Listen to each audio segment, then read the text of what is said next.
I bumped into my ex and his wife at a wedding, and she thanked me for cheating. So I set the story straight, that he was the one who cheated. Through a strange twist of fate, I was at a wedding this weekend with my ex-boyfriend, Buzz, and his wife, Polly. For context, we dated 20 years ago. I was 21 when we broke up and he was 26. We dated for 2 years. I was very close to his family during this time, but after the very sudden breakup, left without an explanation. This was before the era of social media. Hell, I think I might have had a Nokia I occasionally used when I remembered to buy minutes. So we couldn't instantly get in touch with people, nor did we know what the heck was going on in everyone's lives. At the wedding, I see him and his entire family. I didn't realize that my friend was marrying into the family, different names, and really didn't talk to the groom much. It was a shock to everyone. I expected awkwardness at the reception, but his family was being cool to me, which was strange, but whatever. I'm not one to force myself onto someone if I'm not wanted, important for later. Eventually, Polly is trashed and pulls me aside. She wants to thank me for leaving Buzz alone after our breakup. I'm thrown by the strange comment, but drunk people say strange things. I say, yeah. No problem. She continues to say, he was heartbroken when you cheated, but I convinced him you were just a hoe and to get over you. I laughed and said, what are you talking about? He cheated on me because I chose studying for a final instead of going out and getting drunk. I left the reception without another word to anyone on his side of the family. I went over and kissed my friend goodbye, citing a migraine which I am prone to get. No drama. Now family members who got my cell number from our mutual friend or found me on Facebook are messaging me like crazy. Rewind 20 years ago, when I learned about the cheating the very next day from his best friend who hated me. I called Buzz for the truth and he said, I'm coming home now. We'll talk in a few. Don't do anything stupid. That told me all I needed to know. So I got my few items I kept at his place and left before he got there. Like I said earlier, I'm not going to force myself if I'm not wanted. Buzz didn't want me, otherwise he wouldn't have done that, so why bother with waiting for the dang excuses? For months later I refused to answer calls. When he came to my dorm, he was immediately denied admission and escorted out as I had him put on a no-visitor list. He wasn't a student. Apparently for these last 20 years, his family that loved me was told that I was a cheating hoe, and his best friend who masterminded the whole cheating setup seconded Buzz's story.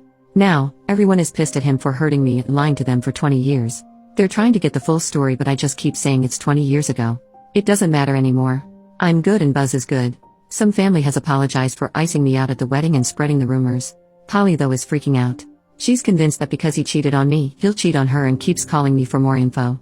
Our last conversation I said that I was blocking her and have. She tried to call me from an app though a few times, but I'm just not picking up numbers I don't know at this point. Update. So, I called Polly a little bit over an hour ago and it's very anticlimactic. I talked to Polly and she wanted to know dates that he was still chasing me. I told her what I could recall, and it seems that there was a few months gap between the meeting and his last attempt.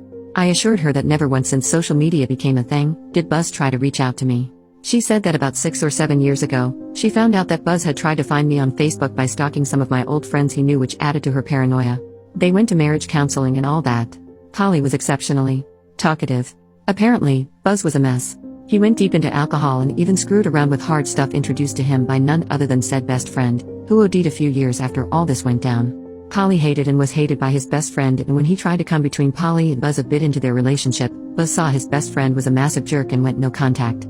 She said that she didn't mean to accost me at the wedding, but she's always been insecure about me. She was drunk and those first years of insecurity all came back to her.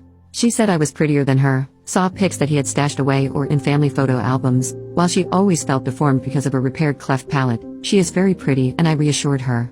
She said that the family was in disbelief over my very sudden abandonment, and a few times shortly into their relationship his family would slip and call her my name, or she'd hear them reminiscing about a family vacation I was on with them, or how good a few dishes I made were. She also said that Buzz did confirm that he cheated, followed by a bunch of excuses. I said that I really didn't care to hear what he told her. I did say that I wish him no ill will and I'm truly glad that he settled down and found happiness, but I'm done with this. I don't want to reconnect with any family members. I don't want her calling to commiserate with his wrongdoings. I just want to return to our very separate lives. She did ask how I found the strength to just leave like that. I told her that I had an amazing role model, mother, strong support system of family and friends, we had no shared resources to divide, and I have a low tolerance for bull crap. Polly was quiet and said thank you. We then hung up. Of course now I'm wondering if she's thinking Buzz is cheating on her and that's why she asked me about strength. I blocked her again, so I'll never know. I do wish her all the best, but I'm going to return to my apathetic life. Thank you for your support as well as some of your crazy comments, at least they gave me a giggle. I hope that every person knows their worth and has strength to do what they know has to be done.